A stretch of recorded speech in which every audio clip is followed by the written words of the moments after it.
Hello student, आज हम आपको युग्लिना के श्वसन, उत्सर्जन और ऑस्मो रेगुलेशन यानी पराशर नियंत्रण के बारे में बताएंगे। मीन्स युग्लिना कैसे श्वसन करता है, कैसे उत्सर्जन करता है और कैसे वाटर का कंट्रोल यानी पराशर नियंत्रण में क्या होता है, जल का कंट्रोल करता है। तो युग्लिना जो है वो कहाँ पाया जाता है? युग्लिना जो थे वो जलीय जंतु थे, नदी में, तालाबों में, पोखरों में और स्टेगनेंट वाटर, रुका हुआ पानी था उसमें पाया जाता था, जिसमें वनस्पतियाँ, आपकी जलीय वनस्पतियाँ ज़्यादा थीं। तो युग्लिना पानी में रहता है, तो ये कहाँ से श्वसन करेगा? पानी से ही करेगा।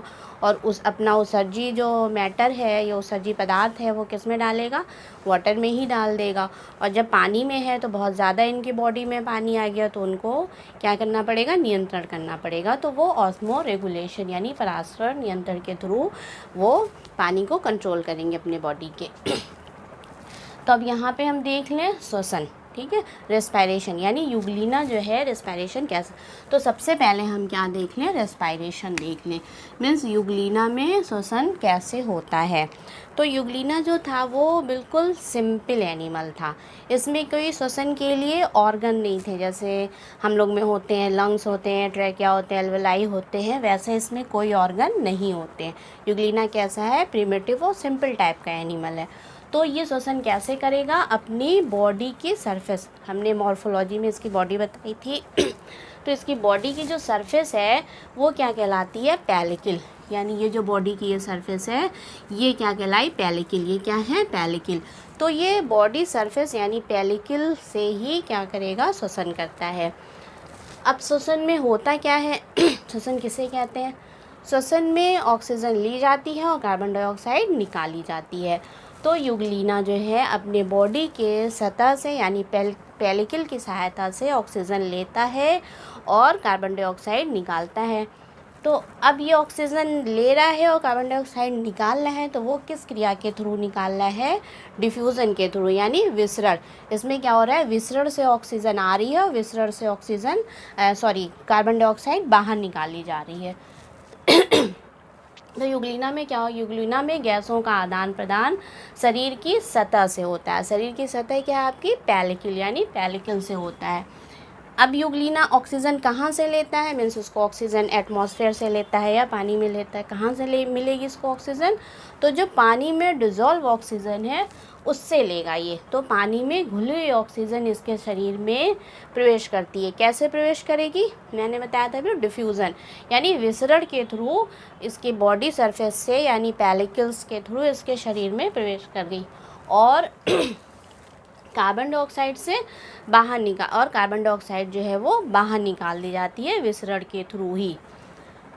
अब दिन के समय यह प्रकाश संश्लेषण में काम आया। अब ये कार्बन डाइऑक्साइड जो है मैंने जब न्यूट्रिशन बताया था तब बताया था कि युग्लिना जो है कार्बन डाइऑक्साइड और वाटर से कई स्टेप होते हैं, कई चरणों में क्रियाएं होती हैं और क्या बनता है? पहला माइलॉन बॉडी बन जाती है जो एक तरह का स्टार्च है। तो कार्बन डाइऑक्साइड जो है वो तो कुछ निकल गई वो डिफ्यूज़न के थ्रू। ये सवाल आया कि इन्हें ऑक्सीजन और कार्बन डाइऑक्साइड कहाँ से मिली? ऑक्सीजन तो ठीक है, पानी से आपको पता चल गया कि जो डिज़ोल्व वाटर में डिज़ोल्व ऑक्सीजन है उससे मिल गया। अब इन्हें कार्बन डाइऑक्साइड कहाँ से मिल गई? तो कार्बन डाइऑक्साइड जो है इसके बॉडी में बनती है। तो जो कार्बन डाइऑक्साइड है वो इसकी बॉडी में बनेगी। तो जो ये ऑक्सीजन है ये जो ली जा रही है वो किस में यूज़ हो रही है? इनकी कैटाबॉलिन्स क्रियाओं में। तो जो कैटाबॉलिन्स क्रियाएं होती हैं वो किस में हो रही है? माइटोकॉन्ड्रिया में होती है। तो माइटोकॉन्ड्रिया में कैटाबॉलिन्स जो क्रियाएं हो रही हैं उस क्रिया के दौरान क्या मुक्त होती है? ऊर्जा और कार्बन डाइऑक्साइड मुक्त होती है। तो वो कार्बन डाइऑक्साइड है। तो क्या हो रहा है? इस O2 के द्वारा कैटाबॉलिन्स की प्रतिक्रियाएं होती हैं। मीन्स जो ये ऑक्सीजन ली जा रही है बॉडी सरफेस यानी पैलिकल के थ्रू, कहाँ से? डिज़ोल्व ऑक्सीजन जो पानी से ली जा रही है वो क्या कर रही हैं? कैटाबॉलिन्स की क्रियाएं कर रही हैं। और वो कैटाबॉलिन्स की क्रियाएं कहाँ हो रही हैं? माइटोकॉन्ड्रिया में होती है। तो माइटोकॉन्ड्रिया में उपस्थित एंजाइम के द्वारा इनमें क्या हो रही है? कैटाबॉलिन्स की क्रियाएं हो रही हैं, जिससे क्या बन रहा है? ऊर्जा और कार्बन डाइऑक्साइड बनती है।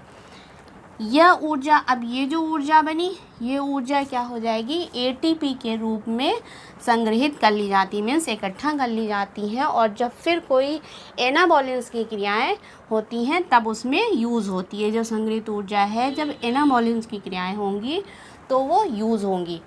अब हम यहाँ पे बता दें कि कैटाबॉलिज्म और एनाबॉलिज्म क्या क्रियाएं हों। ये एनाबॉलिज्म है और यहाँ पे आया कैटाबॉलिज्म।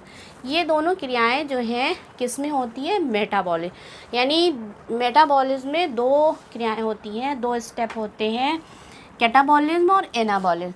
तो कैटाबॉलिज्म वो प्रक्रिया है जिसमें कोई चीज़ टूटती है। जब टूटने की क्रिया होगी तो हम बोलेंगे कैटाबॉलिज्म यानी अपचयन। और जब कोई चीज़ बनेगी यानी सिंथेसिस होगी, किसी प्रोडक्ट का निर्माण होगा, तो वो हम क्या बोलेंगे, एनाबॉलिज्म। तो एनाबॉलिज्म क्या हो गई, यानी इसमें सिंथेसिस होगा और इसमें क्या होगा, कैटाबॉलिज्म में क्या होगा, आपका कोई चीज़ टूटेगी, कैटाबॉलिज्म में ब्रेक होंगी। अब ये टूट के यहाँ पे बन रही है जो है, टूट के क्या बन रही है, ऊर्जा और कार्बन डाइऑक्साइड यहाँ पे बन रही है। तो ये ऊर्जा तो एटीपी के रूप में संग्रहित हो गई आगे एनाबॉलिंस की क्रिया के लिए। अब बचा मेरा क्या, कार्बन डाइऑक्साइड। तो कार्बन डाइऑक्साइड जो है दिन के समय यानी सनलाइट में ये क्या करेंगे, प्रकाश संश्लेषण करेंगे। दिन के समय क्या करेंगे, प्रकाश संश्लेषण में काम आ जाएगा। अब रात के समय कार्बन डाइऑक्साइड क्या होगी, या अंधेरे में क्या होगी, 6 महीना तक यूग्लिना अंधेरे में भी रह जाता है, तब ये क्या होंगी, जो है वो शरीर के बॉडी सरफेस से पानी में विसरित हो जाएंगी, मीन्स डिफ्यूज़न हो जाएगा। तो यहाँ पे क्लियर हो गया आपको कि जो ऊर्जा हुई वो एटीपी के रूप में संग्रहित कर ली जाती है, जो एनाबॉलिंस क्रियाओं के लिए आगे काम आती, उपयोग होती है।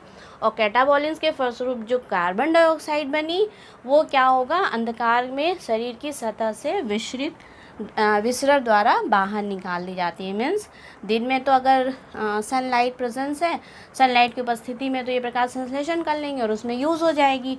और जब अंधकार है तब सनलाइट फोटोसिंथेसिस की क्रिया नहीं हो पाएगी, तब ये क्या करेंगे, बॉडी सरफेस यानी पेलिकल से डिफ्यूज़ हो जाएंगी। तो यहाँ पे मीन्स यूग्लिना में जो श्वसन होता है वो किससे हो रहा है, बॉडी सरफेस यानी पेलिकल के द्वारा हो रहा है। और किस क्रिया, यानी विसरण के द्वारा हो रहा है। अब हम एक्सक्रीशन देख लें, मीन्स यूग्लिना में उत्सर्जन कैसे होता है। अब एक्सक्रीशन क्या होता है, उत्सर्जन में जो वेस्ट पदार्थ हैं बॉडी के वो बाहर निकाले जाते हैं। तो यूग्लिना में कौन सा उत्सर्जन पदार्थ होता है, अमोनिया। तो अमोनिया इसका उत्सर्जी पदार्थ है। तो ये क्या करेंगे, बॉडी सतह पेलिकल से ही ये भी डिफ्यूज़न के थ्रू बाहर निकाला जाता है। और कुछ माना जाता है कि जो इनमें कंट्रैक्टाइल वैक्यूल होती हैं, कुछ नाइट्रोजन पदार्थ जो है वो कंट्रैक्टाइल वैक्यूल, यानी जब वाटर जा रहा है कंट्रैक्टाइल वैक्यूल में तो उसी के साथ वो उसमें चले जा रहे हैं, और वो जब रिजर्वायर में फटती है तो उसी के साथ एक्सक्रीटरी मैटर भी बाहर निकल जाता है। तो यूग्लिना में क्या है, उत्सर्जी पदार्थ अमोनिया है। अब ये अमोनिया आया कहाँ से, यूग्लिना में अमोनिया कहाँ से आ गया, तो ये कैटाबॉलिंस के द्वारा बना। मीन्स जो कैटाबॉलिंस की क्रियाएं हो रही हैं उससे अमोनिया इनकी बॉडी में बन जा रहा है। तो अमोनिया जो कैटाबॉलिंस का एक नाइट्रोजनी उत्सर्जी उत्पाद है, जो शरीर की सामान्य सतह से यानी पेलिकल से विसरण द्वारा, किस क्रिया के द्वारा, विसरण द्वारा बाहर निकाला जाता है। अब ये उत्सर्जी पदार्थ जो है कुछ हद तक माना जाता है कि उत्सर्जी पदार्थ जो है कंट्रैक्टाइल वैक्यूल के द्वारा भी शरीर के बाहर निकाले जा सकते हैं।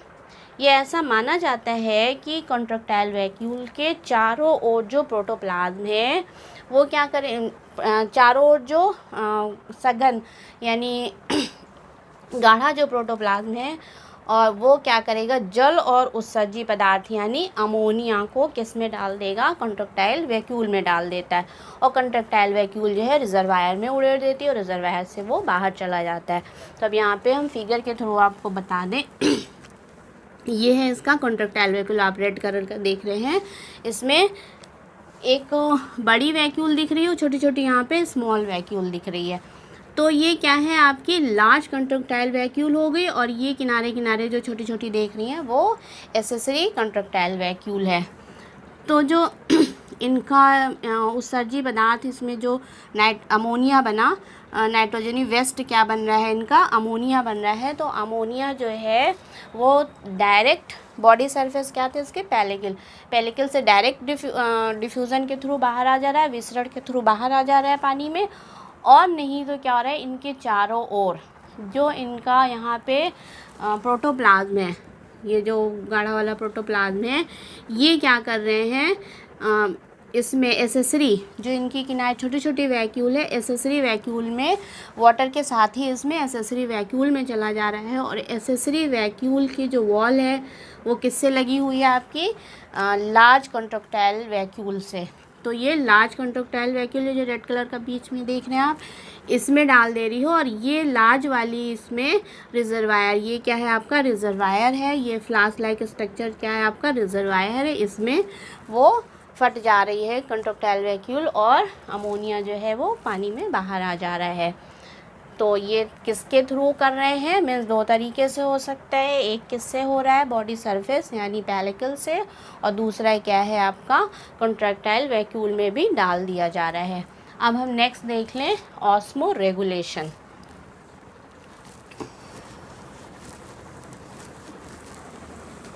अब ऑस्मो रेगुलेशन में क्या होता है, मीन्स जब पानी ज़्यादा इनके बॉडी में आ जाता है तो उसका ये नियंत्रण करते हैं। तो उस क्रिया को हम क्या कहते हैं, ऑस्मो रेगुलेशन। तो ऑस्मो रेगुलेशन या परासरण नियमन कैसे होता है ये हम देख लें। तो यूग्लिना कहाँ पाया जाता है, जल में पाया जाता है, मीन्स एक ऐसा जलीय जंतु है। तो इसमें लगातार जो है पानी इसके बॉडी में आता रहता है, और पानी जो है कंट्रक्टाइल वैक्यूल जो है संकुचनशील रिक्तिका जो है उसके द्वारा कंट्रोल होता रहता है। तो यूग्लिना जलीय जंतु है, इसके शरीर में अंतःपरासरण यानी इंडऑस्मोसिस होती है। हम इंडऑस्मोसिस के द्वारा पानी लगातार इनके बॉडी में प्रवेश करता रहता है। अब जल की जो अतिरिक्त मात्रा है, यानी बहुत ज़्यादा अगर पानी बॉडी में चला आया तो ये क्या करेंगे, कंट्रक्टाइल वैक्यूल द्वारा, मीन्स जो इनका कंट्रोल होगा वो किसके द्वारा होगा, कंट्रक्टाइल वैक्यूल के द्वारा जो है पानी की जो अतिरिक्त मात्रा है वो बाहर निकलती रहती है या बाहर निकाल दी जाती है। और इस क्रिया को क्या बोला जाता है, ऑस्मो रेगुलेशन या परासरण नियमन कहते हैं। अब हम ऑस्मो रेगुलेशन में क्या हो रहा है, ऑस्मो रेगुलेशन यानी परासरण नियमन। तो जब पानी यूग्लिना जो है वो जलीय जंतु है, तो पानी लगातार इनके बॉडी में आते रहते हैं, और ये इंड ऑस्मोसिस के थ्रू पानी जो आ रहा है वो किस क्रिया के थ्रू आ रहा है, इंड ऑस्मोसिस के थ्रू पानी लगातार इनके बॉडी में प्रवेश कर रहा है। तो बहुत ज़्यादा पानी की मात्रा हो जाएगी इनके बॉडी में, तो ये ऑस्मो रेगुलेशन या परासरण नियंत्रण के द्वारा ये पानी को कंट्रोल करते हैं। तो इसमें कंट्रक्टाइल वैक्यूल होती है, आपने ये देखा है, इसमें क्या है कंट्रक्टाइल वैक्यूल होती है। तो ये कंट्रक्टाइल वैक्यूल के द्वारा जो है वो ऑस्मो रेगुलेशन करते हैं, यानी परासरण नियमन किसके द्वारा हो रहा है, संकुचनशील धानी या ऑस्मो रेगुलेशन किसके थ्रू हो रहा है, कंट्रक्टाइल वैक्यूल के थ्रू हो रहा है। तो यहाँ पे देख लीजिए, यूग्लिना क्या है, जलीय जंतु है, इसके शरीर में अंतःपरासरण यानी इंड ऑस्मोसिस की क्रिया द्वारा जो है लगातार जल प्रवेश करता रहता है। जल की अतिरिक्त मात्रा जो है वो किसके द्वारा कंट्रोल की जा रही है, कंट्रक्टाइल वैक्यूल यानी संकुचनशील धानी इसमें होती है, एक लार्ज कंट्रक्टाइल वैक्यूल होती है, और किनारे किनारे जो है उनके एसेसरी कंट्रक्टाइल वैक्यूल होती है। यहाँ पे आप देख रहे हैं ये जो बीच वाली है ये लार्ज कंट्रक्टाइल वैक्यूल है, और यहाँ किनारे किनारे ये जो देख रहे हैं ये क्या है आपके एसेसरी कंट्रक्टाइल वैक्यूल है। यानी इन दोनों वैक्यूल के द्वारा जो है वो पानी का कंट्रोल किया जाता है, और इस क्रिया को क्या बोला जाता है, इस क्रिया को परासरण नियमन या ऑस्मो रेगुलेशन कहते हैं। अब यूग्लिना में बड़ी कंट्रक्टाइल वैक्यूल के चारों ओर बहुत सी छोटी छोटी सहायक धानी यानी एसेसरी, या ये बीच वाली जो आप देख रहे हैं, ये जो बीच वाली है ये क्या है आपकी लार्ज कंट्रक्टाइल वैक्यूल होगी, और ये किनारे किनारे जो है वो क्या है सहायक धानी यानी एसेसरी कंट्रक्टाइल वैक्यूल होती है, छोटी छोटी जो है वो सहायक वैक्यूल होती है। ये कोशिका द्रव्य से, यानी इनके युग्लिना में जो प्रोटोप्लाज्म है उनसे क्या करेंगे, फालतू के जल को एकत्र करके किस में डाल देती है, लार्ज कंट्रक्टाइल वैक्यूल। यानी ये जो छोटी वाली कंट्रक्टाइल वैक्यूल है, ये सारा यहाँ प्रोटोप्लाज्म का जो अतिरिक्त या फालतू जल है वो किस में डाल दी, एब्जॉर्ब कर ली। मीन्स वो सारा जल जो है किस में आ गया, पहले स्मॉल वाले में यानी एसेसरी कॉन्ट्रैक्टाइल वैक्यूल में आ गया, और ये एसेसरी कॉन्ट्रैक्टाइल वैक्यूल जो है वो लार्ज वाले वैक्यूल में डाल देती है। तो यह भी माना जाता है, अब ये जो लार्ज वाली है, अब जब एसेसरी ने यानी सहायक वाली जो छोटी छोटी वाली है उसने किस में डाल दिया, आपके लार्ज कॉन्ट्रैक्टाइल वैक्यूल में डाल दिया। अब वो वाली कॉन्ट्रैक्टाइल वैक्यूल रिजर्वायर में जाके अपना सारा जो फालतू का पानी है उसमें उड़ेल देती, यानी उसमें रिजर्वायर में डाल देती। ये भी माना जाता है कि वो जो बड़ी वाली कॉन्ट्रैक्टाइल वैक्यूल है वो रिजर्वायर में जाके बर्स्ट हो जाती, यानी फट जाती है। तो बड़ी धानी जो है वो अपना सारा जल किस में डाल दे रही है, रिजर्वायर में उड़ेल देती है। अब यहाँ पे हम देख लें, ये फिगर के थ्रू हमने दिखाया है। अब ये एब्जॉर्ब करने में और उड़ेलने की जो क्रिया हो रही है वो दो स्टेप में होती है, जिन्हें हम क्या कहते हैं, सिस्टोल और डायस्टोल। तो इस क्रिया में दो अवस्थाएं होती हैं, कौन सी, प्रकुचन यानी सिस्टोल, अनुशीतलन यानी डायस्टोल। तो प्रकुचन स्टेज क्या होती है और डायस्टोल यानी अनुशीतलन स्टेज क्या होती है। तो सिस्टोल स्टेज में जो है इसका आयतन क्या होता है, वो कम होता है, और अनुशीतलन यानी डायस्टोल में आयतन बढ़ जाता है। जब आयतन कम होगा यानी ये क्या होंगी, सारा जो वाटर है वो उसमें डाल देंगी रिजर्वायर में, तो क्या किस अवस्था में हो जाएंगी, ये आपके प्रकुचन अवस्था में हो जाएंगी। और जब इसमें शीतलन अवस्था में रहेंगी तो इसमें क्या, ये मीन्स इनका आयतन बढ़ा हुआ होगा, तो शीतलन अवस्था में क्या होगा, वाटर इसमें भरेगा। तो डायस्टोल यानी अनुशीतलन के समय संकुचन धानी में पानी भर जाता है। मीन्स आयतन मैंने अभी बताया है कि जो अनुशीतलन है यानी डायस्टोल जो स्टेज है वो क्या होंगे, उसमें आयतन बढ़ जाता है। तो जब आयतन बढ़ गया यानी उसमें पानी जो है वो भर गया, तो इनका आयतन क्या हो गया, बढ़ जाए। तो सिस्टोल स्टेज में क्या होगा, इनका आयतन बढ़ जाएगा, यानी वो संकुचनशील धानी में पानी भरा रहेगा। तो संकुचनशील धानी में पानी भर जाता है किस स्टेज में, आपके अनुशीतलन यानी डायस्टोल स्टेज में। और प्रकुचन अवस्था में क्या होगी, यानी सिस्टोल दशा में क्या होगा, वाटर जो है सारा वो सब किस में डाल दिया जाएगा, रिजर्वायर में डाल देगा। तो वो स्टेज क्या होगी, इसकी सिस्टोल स्टेज होगी। अब ये देख लीजिए, युग्लिना मैंने यहाँ पर डिटेल से दिखाया है। ये तो इसका रिजर्वायर हो गया, ये रिजर्वायर हो गया, और यहाँ पे ये एसेसरी, ये इसका साइटोस्टोम हो गया, ये रिजर्वायर है, और ये आपकी वैक्यूल है। बीच वाली जो है वो लार्ज कंट्रैक्टाइल वैक्यूल है, और किनारे किनारे ये जो छोटी छोटी देख रहे हैं ये क्या है, आपकी एसेसरी कंट्रैक्टाइल वैक्यूल है। ये वाली छोटी छोटी वाली एसेसरी, बीच वाली क्या है, आपकी लार्ज कंट्रैक्टाइल वैक्यूल है। अब ये इसमें क्या हो रहा है, पहले डायस्टोल स्टेज, यानी ये शीतलन अवस्था में हुआ है, तो इसमें क्या होगा, वाटर, यानी यहाँ से जो ये इसका प्रोटोप्लाज्म है, प्रोटोप्लाज्म से वाटर जो है किस में जाएगा, ये सब एब्जॉर्ब कर लिया जा रहा है किसमें, एसेसरी यानी छोटे वाले कंट्रैक्टाइल वैक्यूल में, संकुचनशील धानी में एब्जॉर्ब कर लिया है, इसमें डाल दिया जा रहा है। इसी के साथ ही ये भी माना जाता है कि कुछ जो नाइट्रोजनी वेस्ट है यानी अमोनिया है वो भी डाल दिया जाता है। अब ये कंट्रैक्टाइल वैक्यूल जो है ऐसा माना जाता है कि जब फूल जाती है आपस में, जब इसमें सभी में जा रहा है, सभी ये जो है एब्जॉर्ब कर रहा है पानी को, तो ये फूल जा रही है, फूलने से इनकी दोनों वॉल जो है आपस में सट जाती, मीन्स ये फूल गई, ये फूल गई, तो इसमें जगह नहीं रही, और ये फूल के क्या हो जा रही है, बड़ी कंट्रैक्टाइल वैक्यूल बना ले रही है। यहाँ पे ये देखिए, मीन्स ये क्या हो गई, डायस्टोल स्टेज में जब इसमें पानी भर गया तो ये थोड़ा बड़ी बड़ी हो गई, ये बड़ी बड़ी हो गई और आपस में ये मिल गई, मीन्स इसकी वॉल से ये मिल गई, इसकी वॉल इससे सटी होती है, और इसकी वॉल जो है बड़ी लार्ज कंट्रैक्टाइल वैक्यूल की जो वॉल है वो किससे सटी हुई है, रिजर्वायर से। तो ये कैसे, ये माना जाता है कि जो लार्ज कंट्रैक्टाइल वैक्यूल की जो ये वॉल है और रिजर्वायर की जो वॉल है वो कैसी होती है, अस्थायी होती है, मीन्स वो फट जाती है फिर बन जाती है। तो जब पानी भर गया तो आपस में ये मिल गई, और मिल के एक बड़ी कंट्रोक्टाइल वैक्यूल बना ली, और ये भी कहा जाता है कि ये सारा जो वाटर अपने लार्ज कंट्रोक्टाइल वैक्यूल में डाल देती है। तो लार्ज कंट्रोक्टाइल स्मॉल कंट्रोक्टाइल वैक्यूल से पानी किस में आ गया, लार्ज कंट्रोक्टाइल वैक्यूल में आ गया। अब लार्ज कंट्रोक्टाइल वैक्यूल जो है जब सिस्टोल स्टेज में आएगी तो ये क्या होंगी, ये बर्स्ट हो गई। यहाँ पे ये देख रहे हैं आप, ये फट गई और सारा पानी किस में आ गया, यहाँ से वाटर किस में आ गया, रिजर्वायर में आ गया। और रिजर्वायर से वाटर जो है वो बाहर यानी यूग्लिना की बॉडी से बाहर आ जाता है।